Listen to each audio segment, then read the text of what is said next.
प्राचीन समय की बात है। उज्जैन में राजा भोज राज्य करते थे। वह बड़े दानी और धर्मात्मा थे।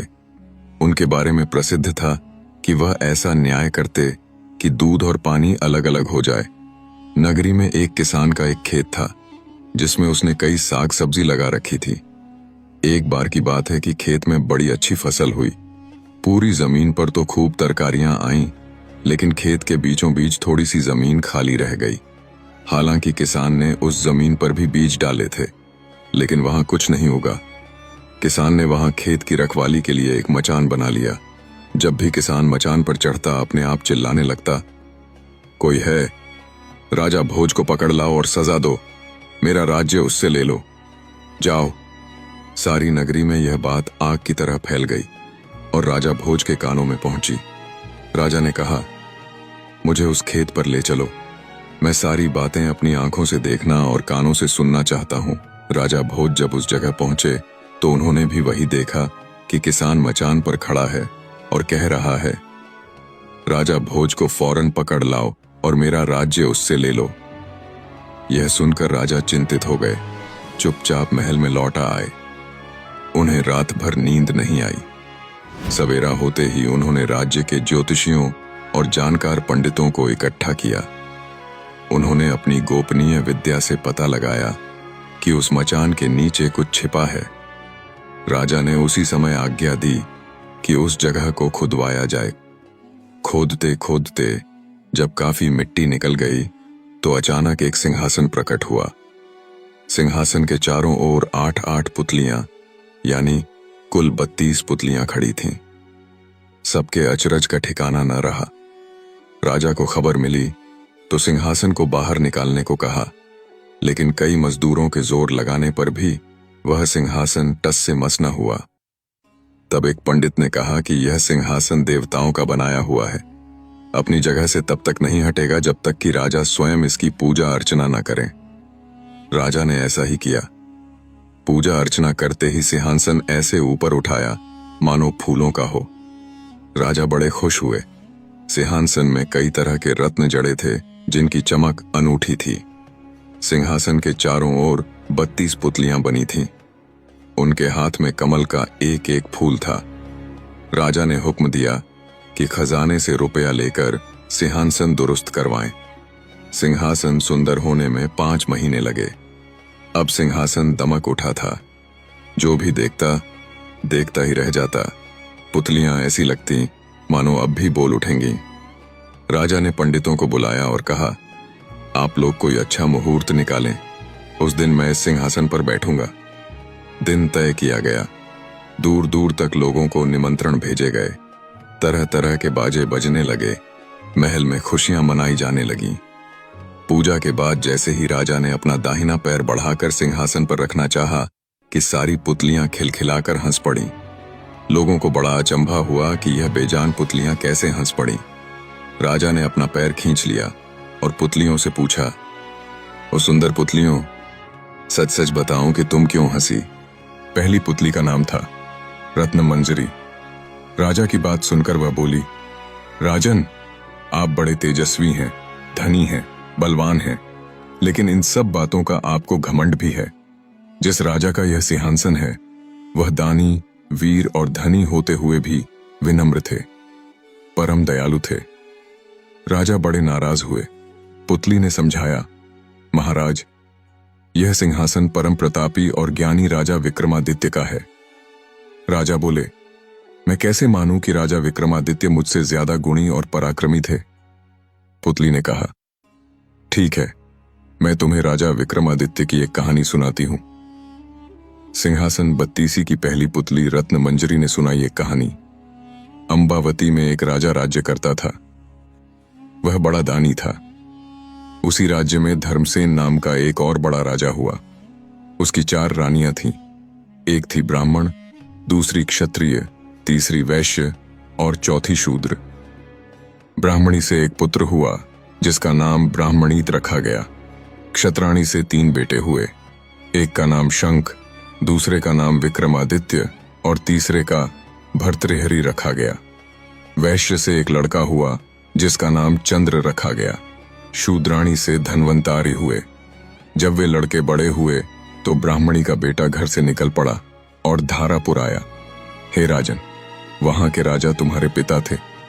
उस लड़के ने राजा को मार डाला और राज्य अपने हाथ में लेकर के उज्जैन पहुंचा। संयोग की बात है कि उज्जैन में आते ही वह मर गया। उसके मरने पर क्षत्राणी का बेटा शंख गद्दी पर बैठा। कुछ समय बाद विक्रमादित्य गद्दी पर बैठे। एक दिन राजा विक्रमादित्य को राजा बाहुबल के बारे में पता चला कि जिस गद्दी पर वह बैठे हैं वह राजा बाहुबल की कृपा से है।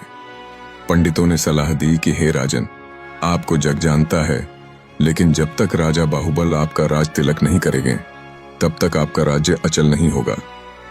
आप उनसे राज तिलक करवाओ। विक्रमादित्य ने कहा, अच्छा। और वह अपने ज्ञानी और विश्वसनीय साथी लूतवर्ण को साथ लेकर वहां गए। बाहुबल ने बड़े आदर से उसका स्वागत किया। 5 दिन बीत गए।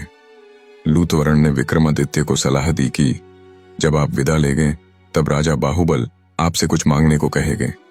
राजा के घर में एक सिंहासन है जिसे साक्षात महादेव ने राजा इंद्र को दिया था और बाद में इंद्र ने बाहुबल को दिया। उस सिंहासन में यह गुण है कि जो उस पर बैठेगा वह 7 द्वीप नवखंड पृथ्वी पर राज करेगा। उसमें बहुत से जवाहरात जड़े हैं। उसमें सांचे में ढालकर 32 पुतलियां लगाई गई हैं। हे राजन, तुम उसी सिंहासन को मांग लेना। अगले दिन जब विक्रमादित्य विदा लेने गए तो उसने वही सिंहासन मांग लिया। राजा बाहुबल वचन से बंधे थे। बाहुबल ने विक्रमादित्य को उस पर बिठाकर राज तिलक किया और बड़े प्रेम से विदा किया। राजा विक्रमादित्य ने लौटते ही सभा की और पंडितों को बुलाकर कहा, मैं एक अनुष्ठान करना चाहता हूं। आप देखकर बताएं कि मैं इसके योग्य हूं या नहीं। पंडितों ने कहा, आपका प्रताप तीनों लोकों में छाया हुआ है। आपका कोई बैरी नहीं। जो करना हो कीजिए। अपने खानदान के सब लोगों को बुलाइए। 1.25 लाख कन्यादान और 1.25 लाख गायें दान कीजिए। ब्राह्मणों को धन दीजिए। जमींदारों का 1 साल का लगान माफ कर दीजिए। इतना कहकर पुतली रत्नमंजरी बोली, हे राजन, आपने अगर कभी ऐसा दान किया है तो सिंहासन पर अवश्य बैठें। पुतली की बात सुनकर राजा भोज निराश हो गए। आज का दिन तो गया, अब तैयारी करो, कल सिंहासन पर बैठेंगे।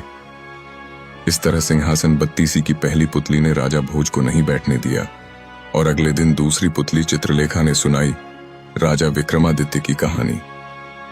अगले दिन जैसे ही राजा भोज ने सिंहासन पर बैठना चाहा तो दूसरी पुतली बोली, जो राजा विक्रमादित्य जैसा गुणी हो, पराक्रमी हो, यशस्वी हो, वही बैठ सकता है इस सिंहासन पर।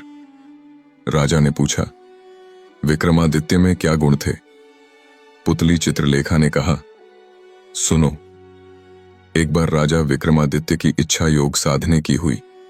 अपना राजपाट अपने छोटे भाई भर्तृहरि को सौंपकर अंग में भभूत लगाकर जंगल में चले गए।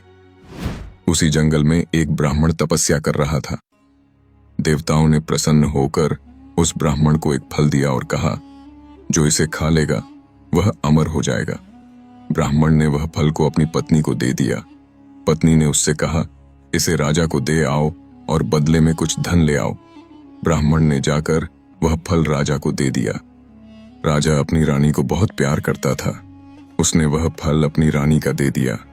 रानी का प्रेम शहर के कोतवाल से था। रानी ने वह फल उसे दे दिया। कोतवाल एक वेश्या के पास जाया करता था। उसने वह फल वेश्या को दे दिया। वेश्या ने सोचा कि मैं अमर हो जाऊंगी तो भी पाप कर्म करती रहूंगी, अच्छा होगा कि यह फल राजा को दे दूं। वह जिए गए तो लाखों का भला करेंगे। यह सोचकर उसने दरबार में जाकर वह फल राजा को दे दिया। फल को देखकर राजा चकित रह गए। उन्हें सारा भेद मालूम हुआ तो बड़ा दुख हुआ। उसे दुनिया बेकार लगने लगी। एक दिन वह बिना किसी से कहे सुने राजघाट छोड़कर घर से निकल गए।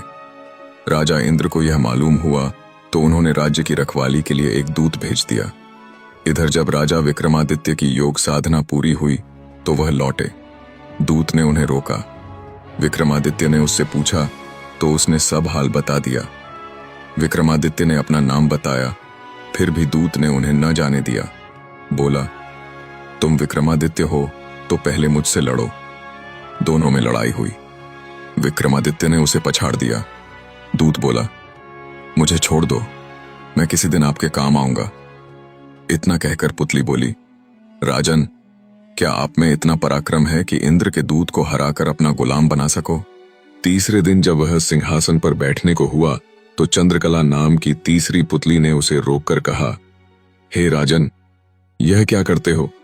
पहले विक्रमादित्य जैसे काम करो, तब सिंहासन पर बैठना। राजा ने पूछा, विक्रमादित्य ने कैसे काम किए थे? पुतली बोली, लो सुनो। तीसरी पुतली चंद्रकला ने जो कथा सुनाई वह इस प्रकार है। एक बार पुरुषार्थ और भाग्य में इस बात पर ठन गई कि कौन बड़दद्धा है।